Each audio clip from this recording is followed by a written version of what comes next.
শারদ উৎসবের আমেজে বইয়ের ঘ্রাণ ছড়িয়ে দিল সিপিআইএম। সোমবার সপ্তমীর বিকেলে হরিহরপাড়া বাজারে এরিয়া কমিটির উদ্যোগে উদ্বোধন হলো বইয়ের স্টল। উদ্বোধনী অনুষ্ঠানে উপস্থিত ছিলেন প্রাক্তন বাম বিধায়ক ইনসার আলী বিশ্বাস, জেলা পরিষদের প্রাক্তন সভাধিপতি সচ্চিদানন্দ কান্ডারি এবং দলের এরিয়া কমিটির সম্পাদক জহুর আলী।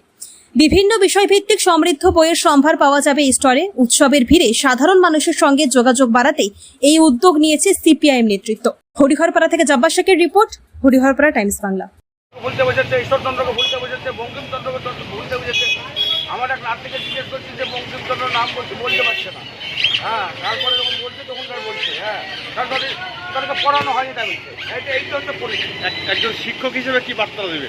আমরা শিক্ষক হিসাবে এই বার্তাই দেব, মানুষ এগিয়ে আসুক, সুস্থ সমাজ গড়ে তোলার জন্য বইয়ের দরকার। মোবাইল আসক্ত নয়, আমাদের মনীষীদের জীবনী পড়তে হবে। সমাজের পরিবর্তন চাই, সমাজ আমাদের দুর্নীতিমুক্ত থাকুক, সমাজের শোষণটা কমুক, দেশের মানুষ শান্তিতে থাকুক, এইটাই আমরা চাই।